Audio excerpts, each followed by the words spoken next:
Assalamualaikum warahmatullahi wabarakatuh. Salam bahagia. Perkenalkan saya Siti Rodiah dari SMA Negeri 1 Wiradesa peserta PPGP Angkatan 5 Kabupaten Pekalongan.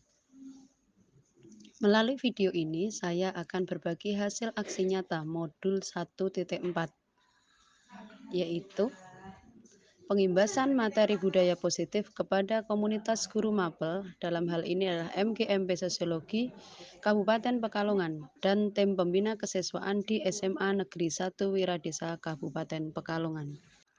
Dalam video laporan ini terdiri dari satu, dokumen laporan kegiatan, yang kedua, video pelaksanaan kegiatan pengimbasan materi modul 1.4, yang ketiga, bahan tayang materi modul 1.4, keempat, lampiran flowchart rancangan aksi nyata.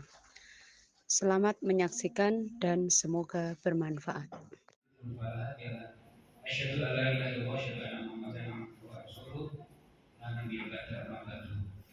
Yang saya hormati Ketua MGMP Sosiologi dan Bapak Ibu guru beserta dari MGMP dan juga sekaligus dari kesiswaan SMA luar biasa SMA Negeri 1 Wiradesa. Seringnya seperti itu. SMA Negeri 1 Wiradesa.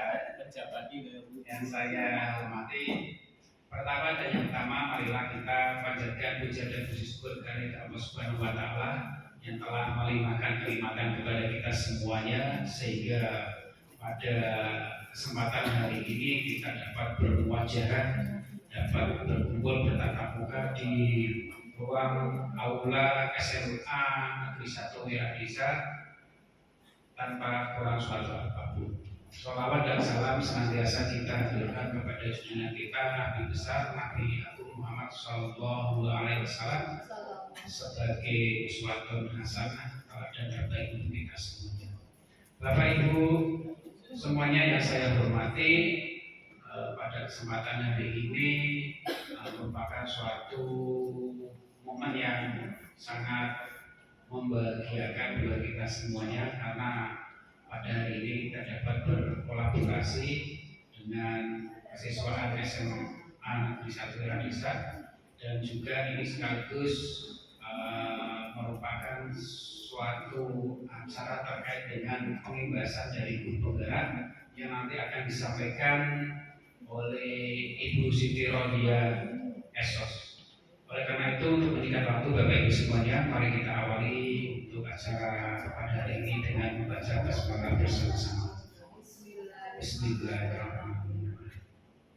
Kemudian untuk acara yang kedua, yaitu langsung saja materi terkait dengan pengimbasan guru penggerak yang akan disampaikan langsung oleh Ibu Siti Rodiah Sarjana Sosial. Kepadanya waktu sepenuhnya kami persilakan. Terima kasih atas waktunya. Assalamualaikum warahmatullahi wabarakatuh. Waalaikumsalam.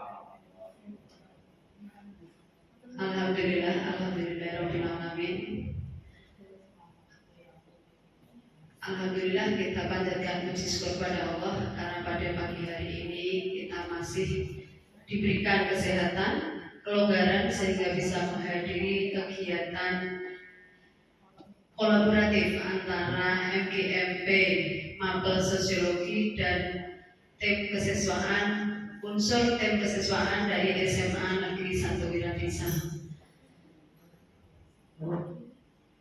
Yang kedua, saya ucapkan terima kasih kepada Bapak Ibu semuanya yang telah meluangkan waktu untuk mensukseskan kegiatan ini, walaupun mohon maaf untuk kegiatan pagi hari ini yang kami perkirakan anggotanya mungkin bisa sampai 25 orang, namun dalam kenyataannya karena banyak faktor gitu ya, karena sesuatu hal, dan yang pasti guru sosiologi itu banyak yang ngajar di atas 30 jam, maka juga berpengaruh pada kelonggaran waktu bagi Bapak Ibu guru semuanya. Maka atas kelonggaran Bapak Ibu, melonggarkan waktunya, meluangkan waktunya ke sini. Sekali lagi saya ucapkan terima kasih. Pada kesempatan kali ini Bapak Ibu, saya selaku Ketua MGMP perkenankan menyampaikan materi yang terkait dengan hasil belajar saya di program Guru Penggerak Angkatan 5 dari Kabupaten Pekalongan. Sebelum saya sampaikan materi, saya sampaikan asbabun nuzulnya dulu ya. Kenapa kok saya menggandeng dengan tim kesiswaan? Jadi Bapak Ibu, sebenarnya saya punya program pengembasan ini di 2 komunitas. Komunitas yang saya sasar yang pertama adalah komunitas guru di SMA Negeri 1 Wiradesa. Kemudian komunitas yang kedua yaitu komunitas guru mapel sosiologi di Kabupaten Pekalongan. Nah, Pak, kenapa ditempatkan di sini? Karena memang saya ingin mengkolaborasikan, ya. Walaupun sebenarnya ini harusnya semua guru itu ikut, walaupun situasinya tidak memungkinkan, namun ya karena kita saat bicara realita ya akhirnya ya seperti ini, ya. Mohon maaf mungkin Bapak Ibu khususnya yang dari MGMP mungkin kaget kok digabung mungkin, atau yang dari SMA Wiradesa kok tiba-tiba saya diajak naik gitu ya. Sebenarnya kemarin sudah kalau yang BK saya sudah ngomong dengan Bu Iva sebagai koordinator, dan saya memang sengaja mengambil Bapak Ibu guru yang berada di tim kesiswaan. Kebetulan Pak Nasir juga pembina OSIS, Mbak Amit juga pembina ekstra, Mas Gale OSIS ekstra, Pak Indra juga ekstra. Jadi Bu Nisa juga pengurus OSIS. Nah, ini saya perkenalkan untuk teman-teman yang lainnya yang dari MGMP. Ya nanti kalau misalnya kunjungan ke sekolah lain juga saling mengenal. Itu nggih, Bapak Ibu nggih. Yang ada di sebelah kanan dulu ya. Kanannya ini ya, dan ini Pak Didi Ahmad ya. Pak Didi Ahmad Setiawan, ini alumni SMA Wiradesa juga, lulusan 95 ya. Kebetulan keponakannya Bu Nasriti. Kebetulan ya Pak. Kemudian yang di depan ini Bu Maufirotunisa, guru agama SMA Wiradesa, Bapak Ibu. Dan Bu Juleha ini juga alumni guru SMA Wiradesa. Dulu ngajar sosiologi di SMA Wiradesa juga. Tapi nggak tahu kok nggak betah, mungkin pindah ke Selaki. Kemudian belakangnya itu Bu Ami Tri Lestari, guru sejarah dari SMA Wiradesa, alumni SMA Kajen. Kemudian selatannya Bu Argi Gawati, ini seniornya sosiologi. Insya Allah yang Wiradesa semua sudah tahu, dan sosiologi juga sudah tahu ya. Kemudian yang belakang yang pakai baju olahraga Pak Nasihin, ini guru olahraga di SMA Wiradesa. Ini walaupun baru tapi senior. Jadi baru senior. Kemudian yang berikutnya yang ganteng ini, ya, yang ganteng imut manis. Ini Pak Indra hijau, gitu ya. Guru BK dari SMA 1 Wiradesa. Kemudian sampingnya yang berbaju kuning, berbatik clear kuning, ini Pak Galih Kusuma, alumni SMA Wiradesa. Oh tadi saya lupa, Pak Indra dari SMA Kajen atau Bojong? Bojong. Jadi kita sudah terasa beberapa sekolah gitu ya. Nah, Pak Galih dari alumni SMA Wiradesa. Aduh, Bu Arki bisa selamat datang. Ini Bu Nasiti. Monggo Bu Nasiti selamat bergabung. Ini dari sekaligus saya perkenalkan, ini tantenya Pak Didi. Ini guru bahasa Indonesia di SMA Wiradesa dan kebetulan juga tim kesiswaan. Jadi STP 2-nya SMA Samira Desa. Wajahnya nggak ada sangar-sangarnya, gitu ya. Karena memang STP 2K itu harus menyentuh kolbu, gitu ya. Bukan masalah fisik, gitu ya. Gitu ya Bu. Oh, ini berarti saya mengenalkan juga yang dari Kedomuni ya. Pak, jenenge sapa Pak? Jenengan ngerti ora Pak? Ayo Pak. Ayo. Keluarga Pak Didi nggak kenal loh. Ervina Wulandari. Siapa Pak? Nah, ini saya mau perkenalkan Pak Didi. Jadi Pak Didi itu yang nggak kenal. Ini Ibu Ervina Wulandari, guru sosiologi dari Kedomuni. Terus satunya siapa Pak Didi? Ayo. Yang sampingnya. Ayo. Ini sampingnya kok. Nggak tahu Bu Ani nggak tahu nih. Yang sampingnya nggak tahu Pak Didi Bu. Pak Didi ini piye toh? Oh biar memperkenalkan diri kerinteran gitu ya. Katanya saya memperkenalkan diri Bu. Coba Bu. Ini berarti kemarin ketinggalan episode ya. Bu, monggo Bu perkenalkan Pak Didi, katanya minta diperkenalkan. Assalamualaikum warahmatullahi wabarakatuh. Waalaikumsalam warahmatullahi wabarakatuh. Kenalkan, nama saya Neni Lara Amiati Sugiantoro. Biasanya dipanggilnya dengan nama Ibu Neni. Saya dari SMA Negeri 1 Kediri. Terima kasih. Assalamualaikum warahmatullahi wabarakatuh. Waalaikumsalam warahmatullahi wabarakatuh. Alumni Kedomuni Bu. Ini kebetulan kader-kader sosiologinya Kedomuni. Terus belakangnya yang ganteng ini. Monggo Pak, memperkenalkan diri Pak. Jadi juga nggak tahu kok. Pak Didi ya. Tapi Pak Didi tenang. Kalau Pak Didi ini peserta paling unik kok. Monggo Pak, Pak Sinten Pak. Assalamualaikum warahmatullahi wabarakatuh. Waalaikumsalam warahmatullahi wabarakatuh. Perkenalkan, nama saya Muhammad Fauzi dari sosiologi dari SMA Negeri 1 Pangandaran. Oh ya, ini komplain Pak, ada pokoknya enggak? Ya. SMA 1 Pangandaran, alumni dari SMA. Oh kan, oh gitu ya, mengabdi ya. Dulu pernah mencicipi di SMA 1 Bojong. Oh gitu. Wah, ini program icip-icip gimana? Kembali lagi ya Pak. Oke, nyata Bapak Ibu ya, bukan berarti kita mengkotak-kotakkan dah ya. Tapi memang ini karena kita program bersama, kita enjoy aja. Karena ini kaitannya dengan pengimbasan disiplin positif dan nilai-nilai kebajikan universal. Ini yang akan kita mulai. Kenapa kok kita belajar tentang disiplin positif Bapak Ibu ya?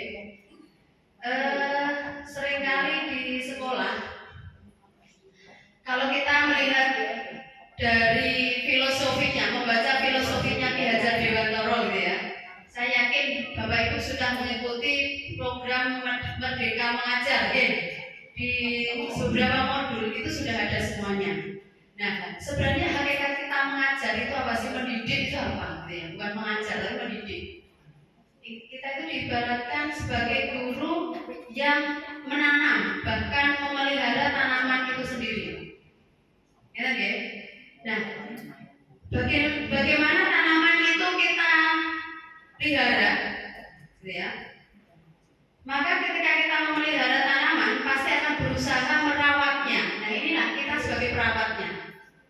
Kenapa? Karena anak didik kita itu semuanya sudah membawa kodrat.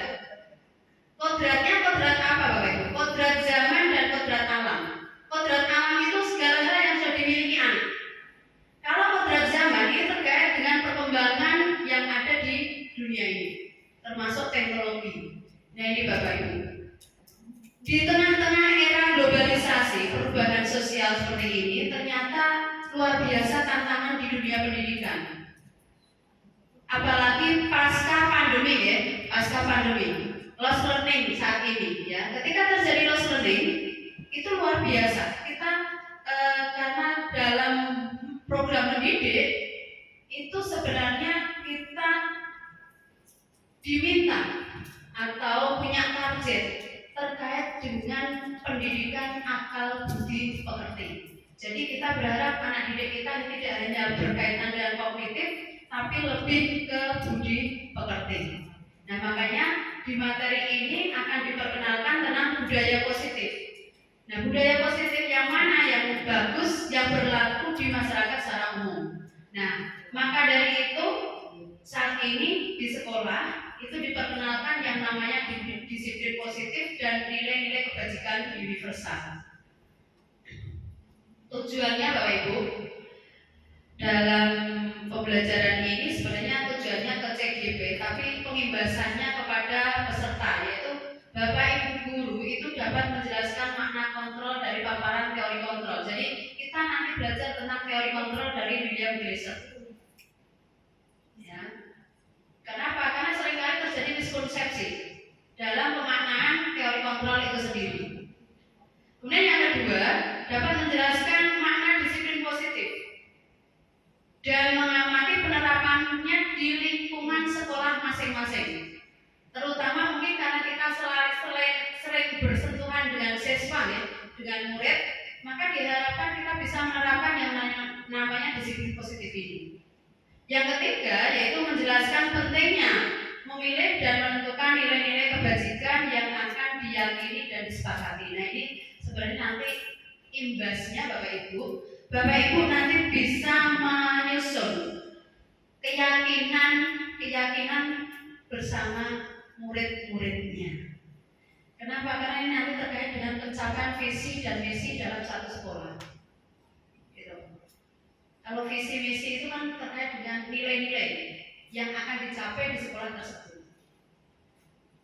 Nah, kita pada perubahan paradigma dulu. Ada perubahan paradigma yang terkait dengan stimulus dan respon, kemudian teori kontrol. Selama ini seringkali guru hanya menggunakan teori stimulus dan respon, belum sampai sepenuhnya menggunakan teori kontrol. Ya. Perbedaannya di situ kalau stimulus respon itu kita menganggap bahwa kebutuhan kita itu semuanya sama.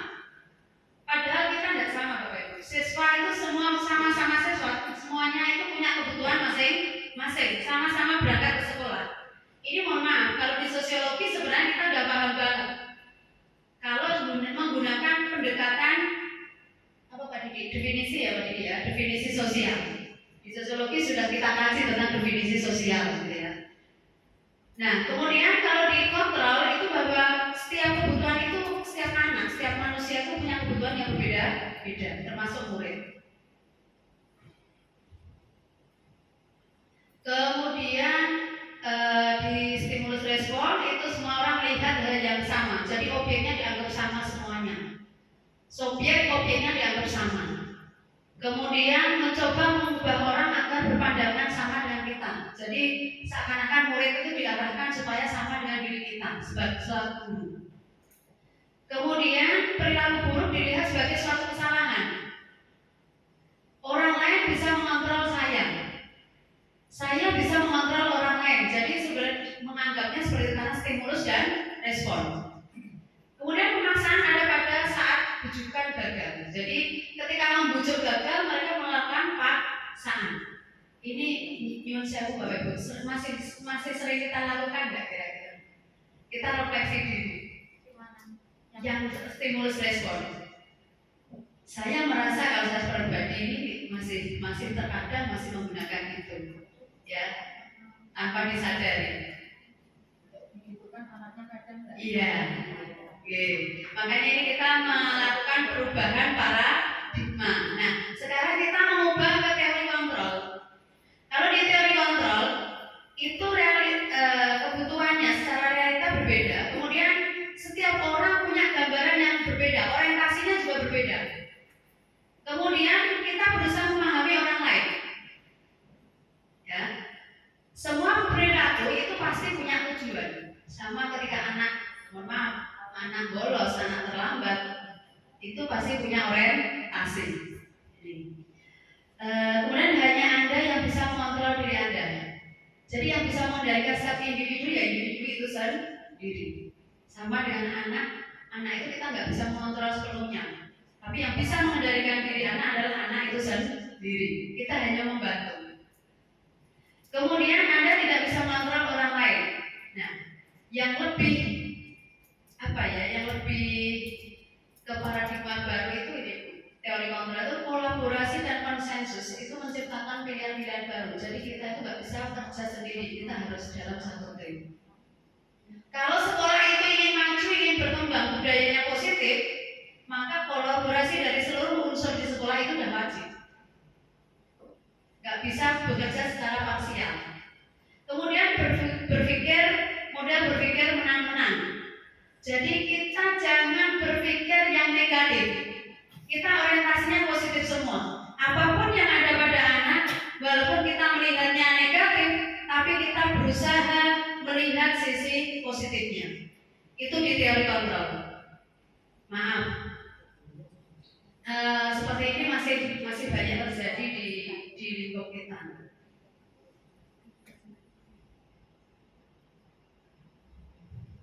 Berarti itu sudah Oh iya, nanti nangis loh.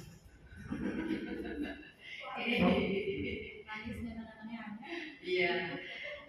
Nah ini apa yang disampaikan oleh Ki Hajar Dewantara Bapak Ibu. Di mana ada kemerdekaan, disitulah harus ada disiplin yang kuat. Hubungannya tadi ya. Sungguh pun disiplin itu bersifat self disiplin, yaitu kita sendiri yang mewajibkan kita dengan sekeras-kerasnya. Tetapi itu sama saja. Sebab jikalau kita tidak cakap melakukan self disiplin, wajiblah penguasa lain mendisiplinkan diri kita. Dan peraturan demikian itulah harus ada di dalam suasana yang merdeka. Nah, kesimpulannya apa Bapak Ibu? Untuk menciptakan murid yang merdeka, maka syarat utamanya adalah mereka punya disiplin diri yang kuat. Nah, kita tugasnya apa Bapak Ibu? Membantu menciptakan disiplin diri pada anak. Karena kita itu sebagai fasilitator dan mediator mereka, perawat mereka. Ini yang perlu kita pahami. Jadi kita itu mengajar itu tujuannya kan membuat mereka merdeka. Merdeka dalam arti mereka itu bisa mandiri, tidak tergantung dengan orang lain. Kalau merdekanya bukan merdeka dalam arti kebebasan mutlak, bukan. Seringkali kan dimaknai seperti itu ya. Kita itu bukan merdeka dalam arti freedom, tapi kita independen. Masih ada ketergantungan, keterkaitan dengan pihak yang lain. Nah, disiplin diri ini punya arti, punya motivasi internal dan tidak memerlukan pihak lain untuk mendisiplinkan.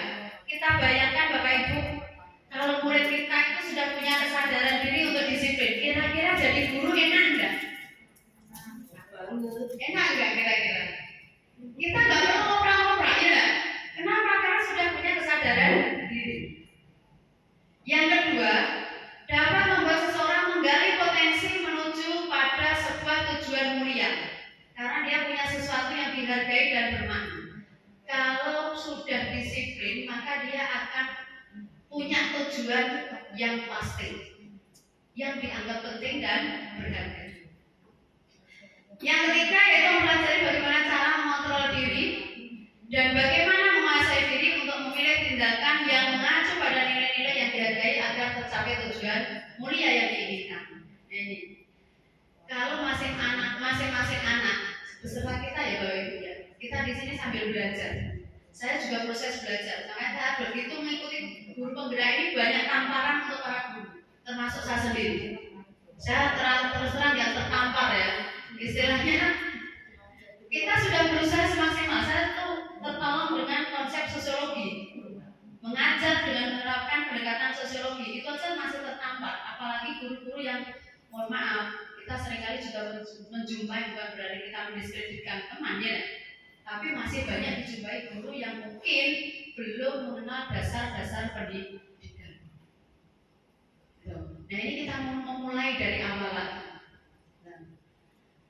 Kemudian bisa bertanggung jawab terhadap apa yang dilakukannya. Nah ini, apapun yang dilakukan anak itu kita bisa minta pertanggungjawabannya dengan cara mengetahui maksud dan tujuannya. Kemudian sebagai pendidik, tujuan kita adalah menciptakan anak yang memiliki disiplin diri sehingga mereka bisa berperilaku dengan mengacu pada nilai-nilai kebajikan universal dan memiliki motivasi intrinsik. Jadi gini Bapak Ibu, diharapkan kita mendidik itu diawali dari kesadaran diri kita. Kalau kita ingin menciptakan kesadaran diri pada anak, nek gurune berarti kesadaran diri, muridnya lebih kesadaran diri dan melu pelajaran sosiologi karena terpaksa gurunya galak misalnya. Iya jadi ada ya gitu. Ya. Tapi ketika dia tidak ikut pasti punya maksud dan tujuan, gitu ya. Mungkin ingin diperhatikan. Iya. Kemudian ini tujuan mendidik Bapak Ibu. Kita selaku guru dalam menerapkan disiplin positif, maka menanamkan motivasi pada murid yaitu menjadi orang yang merdeka, menjadi orang yang mereka inginkan dan menghargai diri sendiri dengan nilai-nilai yang mereka percaya. Jadi mereka itu menjadi figur yang punya karakter dengan kepercayaan diri pada mereka. Artinya mereka itu betul-betul yakin ingin menggapai masa depan mereka. Jadi nggak gampang untuk mencapai masa depan. Ini tugas kita, menciptakan keyakinan diri pada anak untuk mencapai kemerdekaannya. Yang kedua yaitu menciptakan anak-anak yang memiliki disiplin diri sehingga mereka bisa berperilaku dengan mengacu pada nilai-nilai kebajikan universal dan memiliki motivasi intrinsik. Ini mohon maaf Bapak Ibu, saya nggak tahu kalau di sekolah lain. Di sekolah kami di SMA Merah Desa yang notabene kultur masyarakatnya juga masyarakat yang terbuka, masyarakat di Pantura, pantai gitu ya. Kelas learning kemarin itu membawa banyak perubahan sikap perilaku anak, terutama dengan nilai-nilai yang berlaku pada anak. Kalau saya mengatakan anak-anak itu menuntut anak, saya cenderung mengatakan menuntut, walaupun kita itu mengajarkan untuk mendalami nilai-nilai kemanusiaan secara universal, namun yang berlaku justru banyak yang nilai-nilai non kemanusiaan. Mohon maaf ini dari segi kultur. Saya nggak tahu di sekolah lain. Kalau di tempat ini kayaknya enggak ya Pak ya. Orang itu. Sama masih Pantura. Oh masih Pantura ya. Saya itu sampai heran loh Pak. Kalau saya tidak tahu Bu Zulema ya. Di sini itu seringnya bawa piaraan anak-anak sekolah itu. Bawa piaraan ke sekolah itu ya. Iya dah. Yang piaraannya yang biasa dibawa di rumah itu dibawa ke sekolah Pak. Contohnya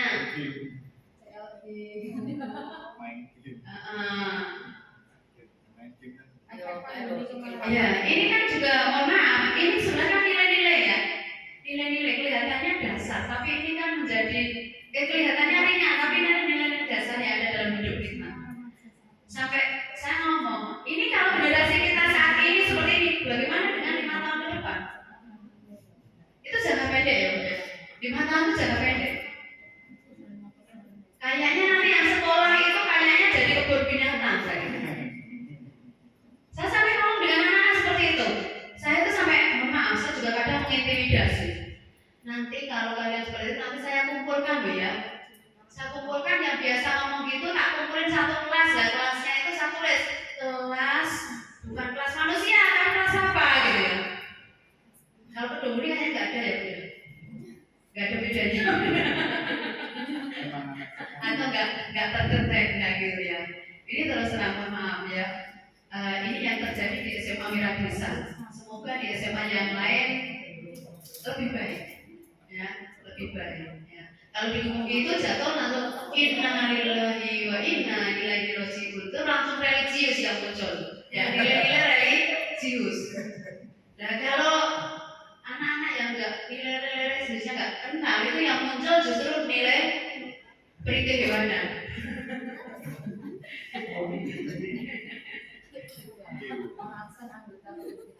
Iya, kalau saya mengatakan bapak piaraan ke sekolah gitu ya. Nah ini Bapak Ibu nilai-nilai kebajikan universal. Ini ada beberapa yang kita sampaikan gitu ya. Bahkan yang saya Bapak Ibu, ini sebenarnya kita juga apa ya? Secara moralitas itu mohon maaf, anak-anak sekarang itu nilai-nilai Pancasila itu nggak paham ya, nggak mengenal Pancasila. Bahkan nggak hafal ya. DPRP apa? Produknya sih diri kita sebagai pendidik. Kita lihat kembali di kurikulum kita, materi PKN. Kalau mohon maaf ketika saya sekolah dulu kita yang angkatan tua-tua itu. Yang angkatan tua-tua itu yang namanya PMP itu sudah romantis. Isinya 5 bab itu ya ketuhanan pasti. Kemudian sila kedua ya kajiannya mesti seperti itu. 37 butir jelas. Nah, sekarang jelas-jelas gak ada butirnya. Anak-anak sekarang seperti itu, nyun sewu ya. Bahkan di materi sosiologi, ini saya kalau ngajar nilai norma, Bapak Ibu ya. Nilai norma itu anak itu sasar browsing tentang nilai-nilai Pancasila. Saya nggak menuntut guru lain untuk memperkenalkan nilai-nilai Pancasila, tapi kalau kita bisa kenapa tidak? Gini buatannya. Di sosiologi itu semua ini bisa masuk. Nilai norma sudah jelas. Apalagi guru sejarah ya, nggak ada alasan untuk tidak memperkenalkan Pancasila. Ini di tangan-tangan guru sejarah ini ya. Jadi Mas Indra, aku guru BK ya sekarang peyunda.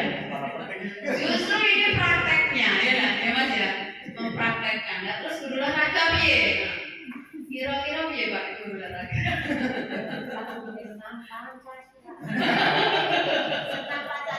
Nah, bisa jadi nanti menimbulkan kreativitas senam nasionalis ya.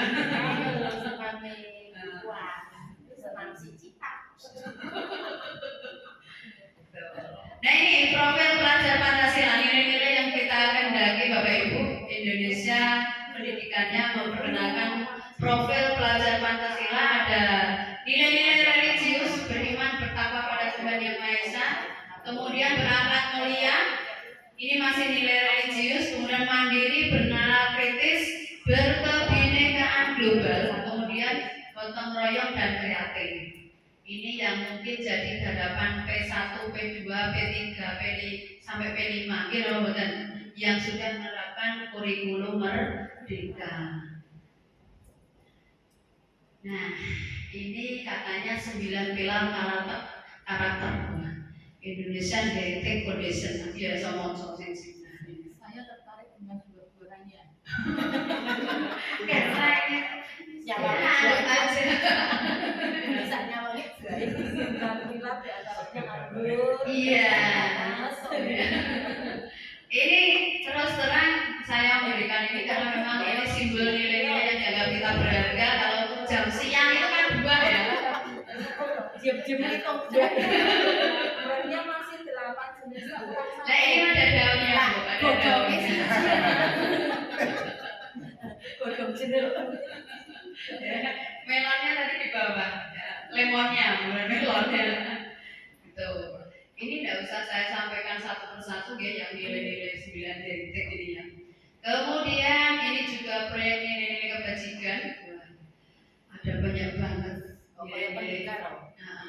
Nah, saya Bapak Ibu, kalau saya mengajar biasanya nilai-nilai itu selalu saya tanyakan pada anak juga. Direfleksi. Jadi kalau selama pembelajaran, bahkan di ulangan itu saya berikan. Kalau saya ulangan itu tipenya kan pakainya analisis berita gitu ya. Nanti di 3 pertanyaan itu nilai-nilai apa yang bisa kalian ambil dari pembelajaran saat ini. Kalau pas proses pembelajaran. Kemudian kalau pas ulangan ya dari materi itu, dari bacaan itu ya. Nilai-nilai apa yang bisa kamu ambil dari bacaan itu? Misalnya kalau kita bahas kemiskinan, mereka justru mengambil nilai-nilai harus kerja keras seperti itu, biar gak miskin.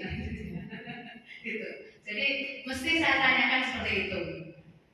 Kenapa? Karena kita mengajak mengenal nilai itu tidak hanya dengan diajak saja, tapi juga di dalam aplikasinya.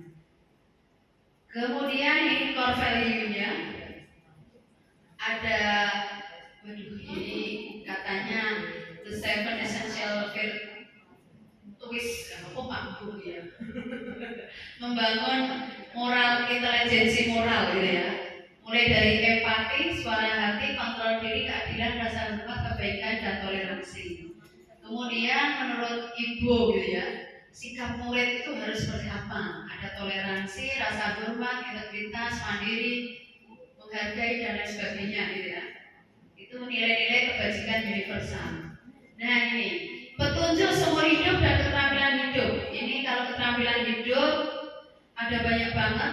ya, dapat dipercaya, lurus hati. Seperti ini kadang anak nggak tahu Bapak Ibu. Tadi saya baru diajak diskusi dengan anak. Kenapa Pak Bodi? Anak itu tanya ke saya, kenapa Pak Bodi nggak pakai kaos kaki? Iya, sebenarnya saya ini sudah salah. Seharusnya saya pakainya slop.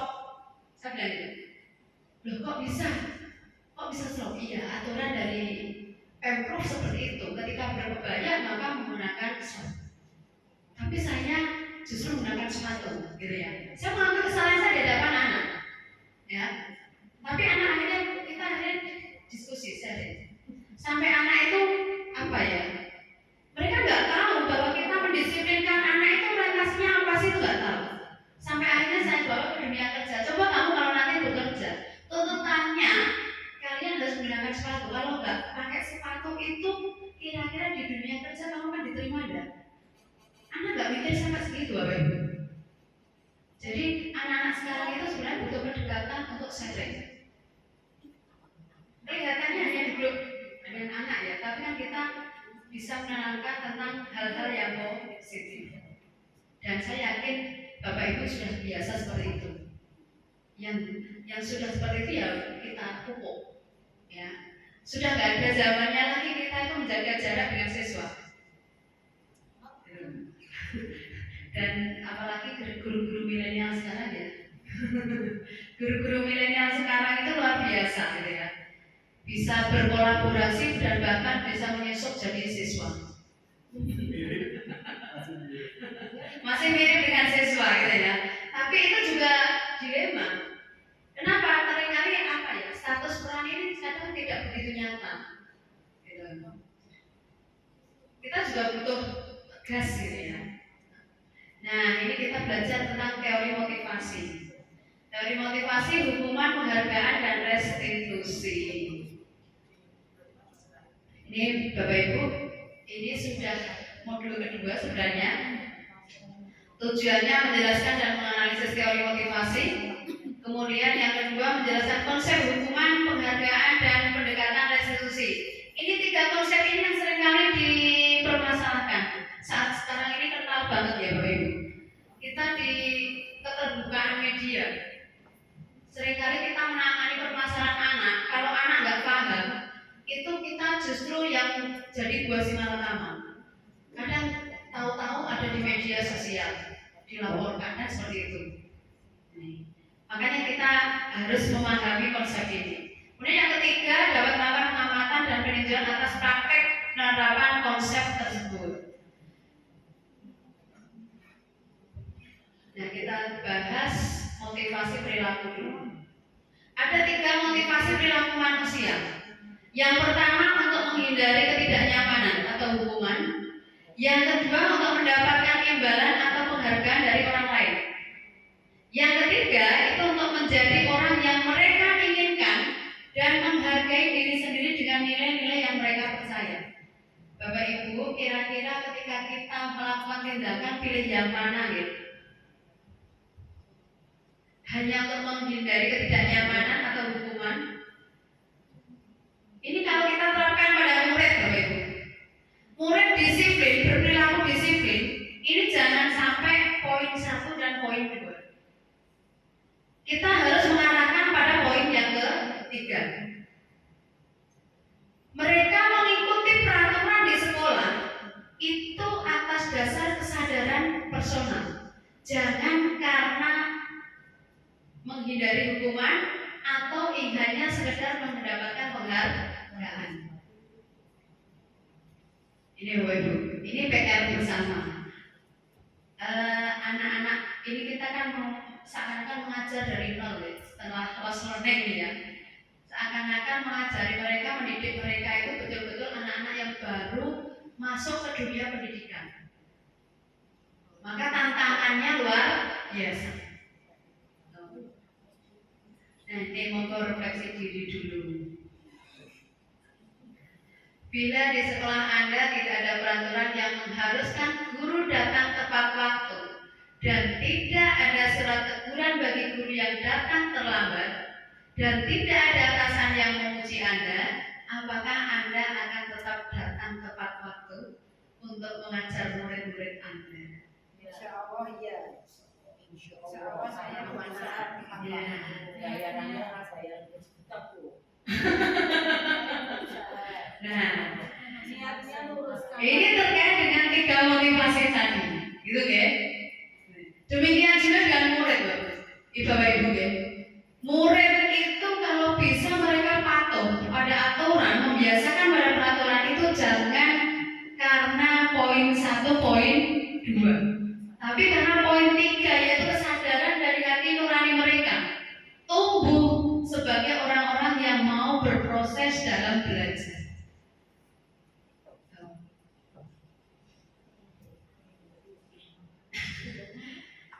Nah ini kalau mohon maaf kalau masih ada yang karena teguran, karena sanjungan, nanti menimbulkan karakter-karakter yang berbeda. Ini Bapak Ibu bedanya mungkin bisa dipersani ya, perbedaan hukuman, konsekuensi, restitusi dan penghargaan. Troublemaker biasanya gitu ya, dianggap sebagai anak yang membuat masalah. Hal-hal seperti itu sudah nggak seharusnya berlaku, gitu ya. Kemudian proses kolaboratif, artinya penanganannya. Jadi nggak bisa hanya guru tok, wali kelas tok, nggak bisa. Mesti melibatkan dari berbagai pihak. Kemudian mengajarkan murid untuk mencari solusi. Mereka harus cari solusi sendiri. Makanya kalau di anak-anak terlambat, kira-kira kamu gimana ya biar kamu juga merasakan, ya. Ini anak disuruh cari solusinya, diajak diskusi. Nek sesuk benjolan telat carane piye? Ini restitusi Bapak Ibu.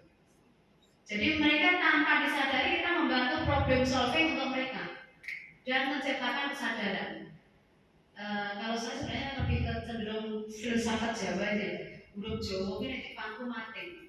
Anak itu sama. Kalau di API itu biasanya rikong ya. Beda kalau kita strength, kita kencang itu mangece biasanya. Benar atau enggak ya Bapak Ibu? Gitu. Nah, kemudian membantu murid berpikir tentang orang seperti apa yang mereka inginkan, membantu mereka merumuskan cita-cita nanti itu dia mau jadi seperti apa. Nah, ini terkait dengan penghargaan Bapak Ibu. Penghargaan itu efektif jika menginginkan seseorang melakukan sesuatu sesuai dengan keinginan dalam jangka waktu yang pendek. Tidak selamanya penghargaan itu positif.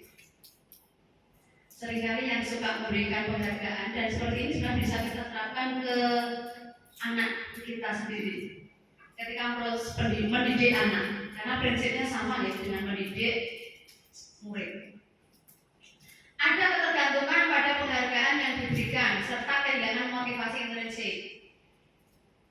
Makanya mungkin ini juga latar belakangnya kenapa ranking dihilangkan, ya. Karena memang tidak dengan penghargaan itu seringkali menimbulkan berbagai permasalahan. Kemudian menjadi tidak menyadari tindakan baik yang dilakukan karena orientasinya ke penghargaan. Nah ini ada kalanya penghargaan itu tidak efektif. Kenapa tidak efektif? Karena dibuat dengan persyaratan sehingga yang tidak memenuhi nanti muncul rasa kecewa. Dan terjadi ketergantungan. Netra dibagi hadiah, aku nggak mau mengerjakan. Berarti kesadarannya bukan kesadaran dari diri. Kemudian penghargaan itu ada kalanya merusak hubungan, Bapak Ibu. Yaitu ketika ada yang bagus dapat pujian, maka yang nggak dapat pujian itu muncul rasa iri. Berarti ini merusak hubungan. Murid-murid yang ada penghargaan nanti muncul rasa iri.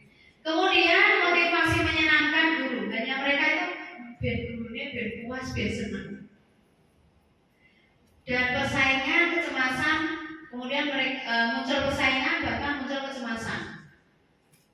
Hanya untuk mendapatkan penghargaan. Nah, kemudian juga biasanya yang sudah pro itu akan berhenti mencoba. Aku sekarang orang bakal menang.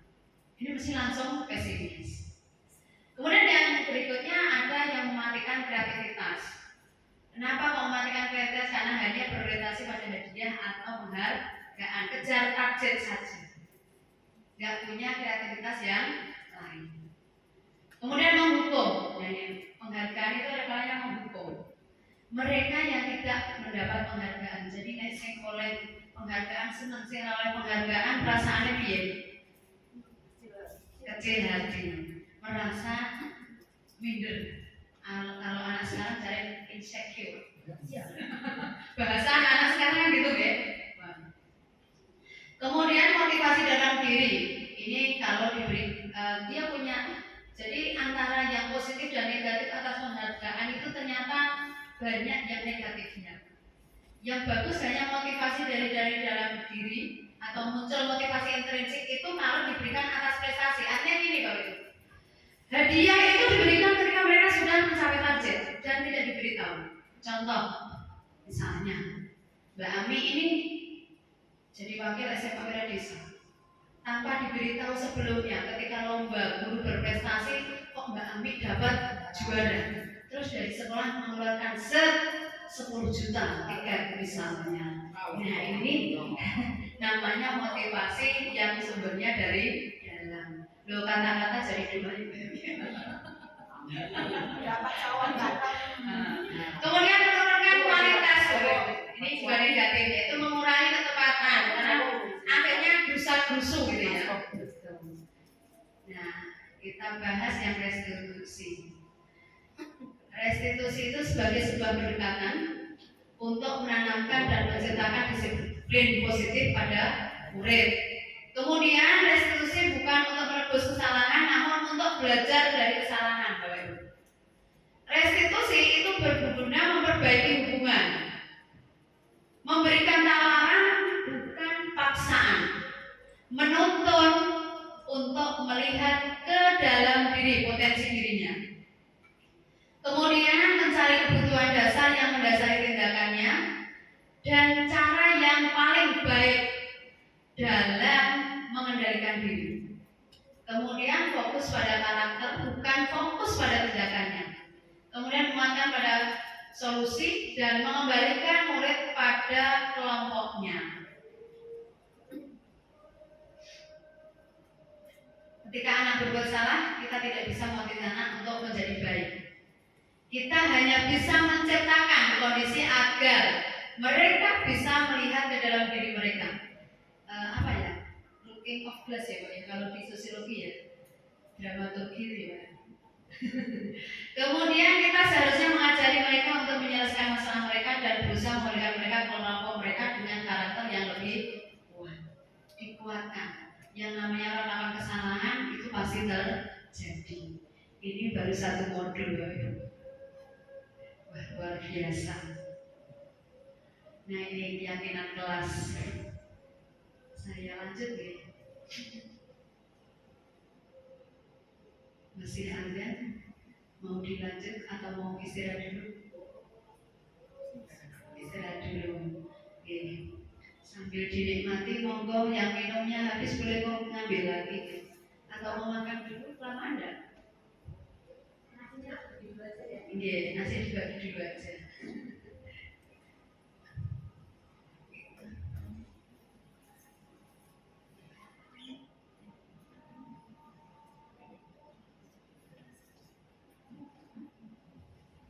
Mas Gari dijeda dulu mungkin.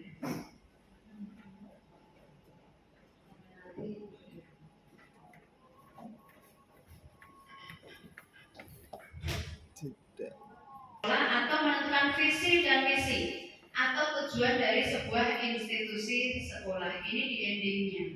Ya, kalau murid sudah punya nilai yang diyakini sebagai keyakinan, guru juga, maka sekolah itu mudah untuk mencapai visi dan misi. Nah, yang kadang terjadi pertanyaan adalah gurunya dewe yakin opo ora. Ya. Nah ini Bapak Ibu, tahap menciptakan program kebajikan. Lihat daftar kebajikan yang telah disusun bersama. Ini isinya nilai-nilai.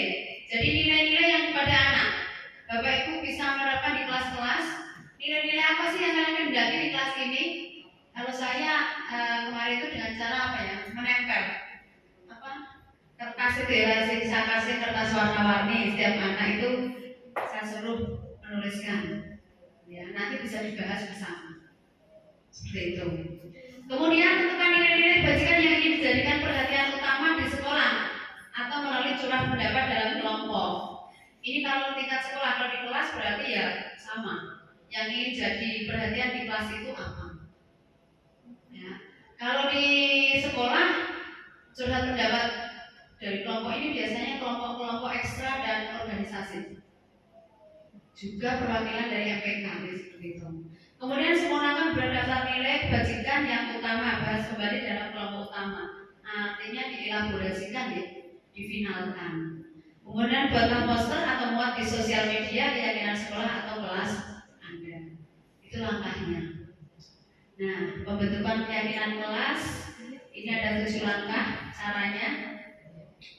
Cuman ini saya sampaikan terkait dengan apa sih keyakinan hakikatnya ini? Keyakinan kelas juga lebih abstrak dari peraturan yang lebih rinci dan konkret. Jadi keyakinan ini nggak harus tertulis tapi cukup diyakini karena memang namanya keyakinan. Yang kedua berupa pernyataan universal. Yang ketiga dibuat dalam bentuk positif. Misalnya kalau di peraturan kan siswa tidak boleh datang lebih jam 7 ya. Tapi untuk keyakinan kelas mungkin bisa dibuat dengan kalimat yang positif. Datang lebih awal, pulang. Ya. Nah, kira-kira kan memang dari yang positif ya Bu ya. Jadi kita bisa menyusun kalimat nih karena beberapa sini yang berbahasa Indonesia ya. Kalau saya gini Atau terima kasih Anda tidak terlambat, gitu ya. Gitu. Saya seperti itu. Ya. Kalau saya gini koordinasi sama anak-anak itu keyakinan positif ya, karena disiplin. Jadi saya bilang sama anak, jadikan itu keyakinan kamu. Disiplin tanpa harus diawasi, tanggung jawab tanpa harus diminta. Jadi anak punya kesadaran berarti kamu datang terlambat, datang itu anak itu sebetulnya tahu gitu. Ketika harus berangkat pagi, ya anak datang menjadi Iya. Itu luar biasa. Saya sama anak selalu tak sadar. Disiplin tanpa harus diawasi, tanggung jawab tanpa harus diminta. Dan itu satu dua kata yang itu. Kalau segini kelas, dirasa juga aja anak harus. Oke. Dan keyakinan ini harus bisa diterapkan di lingkungan tersebut. Kalau memang kelas itu bisanya karena kesepakatan kelas ya, kelasnya mau mengembangkan apa? Oke, kita ikuti. Ya. Kemudian semua warga hendaknya berkontribusi dalam pembuatan keyakinan kelas lewat kegiatan curah pendapat. Tadi sudah ya. Kemudian meninjau kembali keyakinan yang ada. Prosedurnya lewat ya. Nanti tak share lewat ini WA. Oke. Langsung ke restitusi. Nah, disiplin positif itu sebagai pendekatan restitusi ya, program disiplin positif ya. Ada 5 posisi kontrol yang diterapkan seorang guru, orang tua ataupun atasan dalam melakukan kontrol, yaitu penghukum, membuat rasa bersalah, teman, pemantau, dan manajer. Ini kalau kita menghukum menggunakan hukuman fisik maupun verbal. Guru seperti ini percaya hanya ada satu cara agar pembelajaran bisa berhasil, yaitu dengan cara guru itu sendiri. Contohnya ini, patuhi aturan saya atau awas. Awas ya. Mengintimidasi. Kamu selalu saja salah. Selalu, pasti selalu yang terakhir selesai. Kowe mana? Bocah apa yang kopi ya? Ini tanpa disadari cok kita walaupun positif guyon. Nah ini kalau yang posisi kontrol kedua, membuat merasa bersalah. Guru akan bersuara lebih lembut, penuh perasaan. Kemudian menggunakan keheningan yang membuat orang lain merasa tidak nyaman, bersalah atau rendah diri. Murid akan memiliki penilaian diri yang buruk tentang diri mereka. Ya, karena merasa bersalah tadi, merasa tidak berharga dan telah mengecewakan orang-orang yang disayangi. Ini biasanya guru menggunakan kalimat seperti ini, Bapak Ibu. Ibu sangat kecewa sekali dengan kamu. Berapa kali Bapak Ibu harus memberitahu kamu ya? Gimana coba kalau orang tua kamu tahu kamu berbuat seperti itu? Jadi seakan-akan mereka itu nanti muncul penyesalan ya kan? Kemudian sebagai teman berupaya mengontrol murid melalui persuasi, bujukan ya, rayuan, menggunakan hubungan baik dan humor untuk mengeris seseorang. Kemudian bertindak untuk guru tertentu dan tidak untuk guru yang lain. Ini akhirnya anak itu pilih-pilih. Yang merasa gurunya bestie diikuti, yang tidak. Ini nama di SMA ya, anak-anak usia SMA. Kalau gurunya dianggap bestie oleh mereka ya mereka patuh. Tapi kalau nggak dianggap bestie, anak sekarang istilahnya kan gitu ya, bestie kan. Ayo bantulah demi bapak ya. Ayo ingat tidak bantuan bapak selama ini. Ya sudah, kali ini tidak apa-apa, nanti ibu bantu. Nah, ini juga sering terjadi. Terus yang posisi pemantau, peraturannya apa? Apa yang telah kamu lakukan? Sudah berapa kali kamu berbuat kesalahan? Nah, seperti itu. Guru bertanggung jawab atas perilaku orang-orang yang kita awasi. Kemudian pemantau berdasarkan pada peraturan dan konsekuensi. Jadi mendasarkan pada peraturan terus. Kemudian menggunakan sanksi atau konsekuensi yang dapat memisahkan hubungan pribadi kita dengan murid. Mengandalkan perhitungan catatan data dan selanjutnya. Kemudian menunjukkan tanggung jawab guru dalam mengontrol murid. Nah ini yang diharapkan sebenarnya idealnya ibu bapak. Ya, posisi manajer, guru sebagai manajer, karena guru itu sebagai pemimpin pembelajaran. Guru berbuat sesuatu bersama dengan murid, mempersilahkan murid mempertanggungjawabkan perilakunya, kemudian mendukung murid agar dapat menemukan solusi atas masalahnya. Murid diajak untuk menganalisa kebutuhan diri maupun kebutuhan orang lain. Jadi sudah mulai muncul empati sosialnya.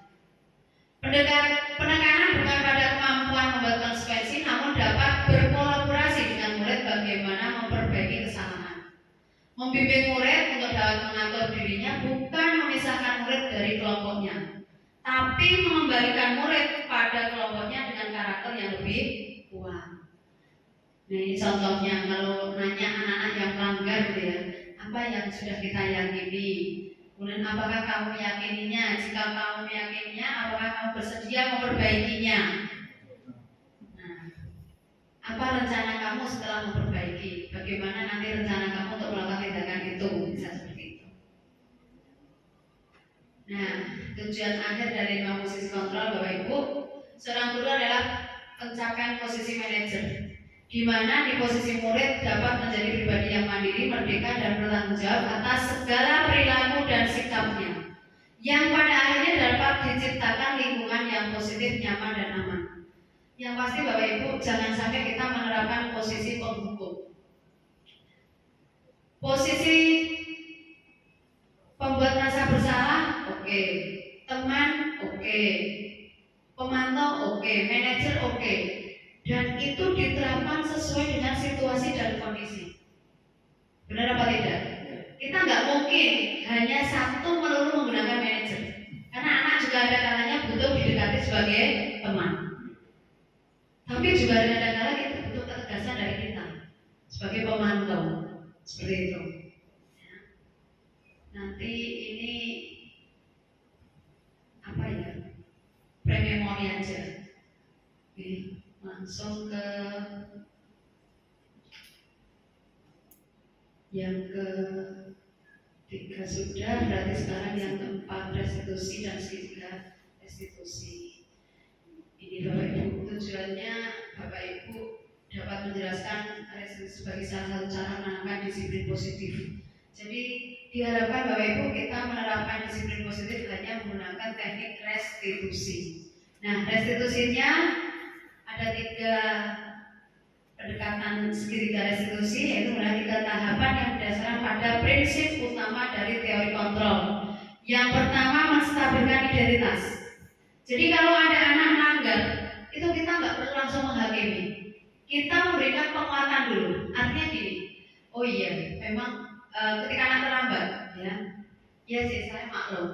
Tidak semua orang itu bisa tepat waktu, ya kan? Tidak, setiap orang punya kebutuhan.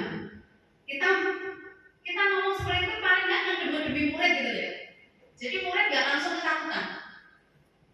Disadarkan dengan kondisi dia. Kita ingat ini orang Jawa dibombong bisik, dibombong dulu ya. Kita seakan-akan masuk ke dunia mereka. Kita bisa berempati dengan apa yang dilakukannya. Seperti anak bolos, ditanya ternyata kantin ke kantin yang salaman. Oh iya, memang oh iya, jam-jam segini itu jam 8. Ya. Kita kan seakan-akan masuk ke dunia mereka. Seperti itu. Yang kedua yaitu validasi tindakan yang salah. Kita tanyakan kembali, benar nggak kamu tadi bolos itu benar nggak? Benar. Apa iya sih masa kamu terlambat sampai 7 kali misalnya? Kita memastikan, kita meyakinkan dulu apakah dia itu benar-benar kita validasi tindakannya. Gitu. Dan kita tanya, kenapa kok itu terjadi? Ya. Ya, kenapa kok kamu ke kantin lapar, Bu? Misalnya. Kenapa terlambat? Saya bantu orang tua nganter adik. Yang kasusnya Rizal ya, Pak ya. Mojek bisik, terkait di SMTK, SD, SMP. Kapan tekan sekolah mesti terlambat. Walaupun nggak ada alasan terlambat setelah zonasi, ya. Dengan adanya teknik zonasi nggak ada alasan terlambat. Kemudian yang ketiga yaitu menanyakan keyakinan. Jadi setelah kita stabilkan, kita validasi, maka kita menanyakan keyakinannya kembali. Ini tekniknya secara pastinya. Contoh kalimat yang digunakan untuk menstabilkan identitas. Berbuat salah itu tidak apa-apa, hanya di awal, tapi nanti kan ada penekanan berikutnya. Tidak ada manusia yang sempurna. Saya juga pernah melakukan kesalahan seperti itu. Artinya Pak anak ini bohong, ya kan? Kemudian validasi tindakan, padahal kamu bisa melakukan yang lebih buruk dari ini ya. Artinya dia masih dibobong tapi sambil konfirmasi, gitu ya. Ini sebagai cara berpikir proaktif yang mengenali tujuan dari sikap tindakan. Kamu boleh mempertahankan sikap itu, tapi kamu harus menambah sikap yang baru. Ini dia bocah sini ya. Dan yang terakhir di sini adalah menanyakan keyakinan. Ini ketika identitas sukses telah tercapai dan tingkah laku yang salah telah divalidasi, maka anak akan siap untuk dihubungkan dengan nilai-nilai yang dia percaya dan berpindah menjadi orang yang dia inginkan. Contohnya di sini adalah apa yang kita percaya sebagai kelas atau keluarga, nilai umum apa yang sudah kita sepakati seperti itu. Nah mungkin itu Bapak Ibu yang materi yang bisa saya sampaikan, dan saya ucapkan terima kasih. Semoga memberikan manfaat dan barokah untuk kita semua sebagai pendidik. Dan saya terus terang ini baru materi, sebenarnya saya menyiapkan apa ya, semacam refleksi atau pelatihan gitu ya. Cuman karena waktu saya tadi malam itu di WA jam 12 malam saya harus untuk grup penggerak. Jadi mohon maaf, ini akhirnya saya agak tergesa-gesa gitu ya. Iya, ini saya kalkulasi jamnya saya anggap pas. Ini pas itu saja mungkin. Nanti kalau ada pertanyaan mungkin terkait dengan ini bisa japri ya, atau melalui forum yang di MB. Kalau dengan sesama yang di sekolah, saya yakin Bapak Ibu sudah biasa melakukan semuanya. Cuman memang kita itu minim teori, ya Bapak Ibu ya, nggak ada penguatnya karena kita minim literasi ya pasti. Jiwa pendidiknya sudah oke, tapi kita landasannya yang belum maksimal. Mungkin itu saja dari saya cukupkan sekian. Sekali lagi terima kasih atas kerjasamanya. Semoga pertemuan hari ini membawa manfaat dan barokah untuk kita semuanya, bisa kita terapkan dalam kehidupan sehari-hari sebagai pejuang intelektual dan pejuang penegak moralitas bagi generasi penerus bangsa. Ya. Sekian dari saya, terima kasih. Wassalamualaikum warahmatullahi wabarakatuh. Baik Bapak Ibu semuanya yang saya hormati, ini tadi sudah disampaikan oleh Ibu Rodia terkait dengan disiplin positif ya. Untuk saya pribadi ini sangat bermanfaat sekali karena di sekolah saya, apalagi sekolah swasta dan berbagai macam background anak didik kami itu kan sangat beragam sekali, sehingga cara penanganannya itu juga tadi sudah disampaikan berbagai macam cara. Seperti ini, seperti ini, belum tentu cara yang sama itu cocok diterapkan dengan anak yang bersangkutan seperti itu. Jadi ini menurut saya baik sekali dan sangat berguna, bermanfaat untuk saya pribadi sebagai guru di SMA Muhammadiyah 1 Bekasi dan Pekalongan, dan tentunya saya juga berkeyakinan ini juga tentunya membawa manfaat juga untuk Bapak Ibu semuanya. Baik Bapak Ibu yang saya hormati, berarti dengan tadi dipaparkan oleh Ibu Siti Nuria terkait dengan materi itu tadi, maka untuk acara hari ini kita cukupkan sampai di sini, dan apabila ada tutur kata yang kurang berkenan, saya mohon maaf yang sebesar-besarnya. Wabillahi taufiq wal hidayah. Wassalamualaikum warahmatullahi wabarakatuh.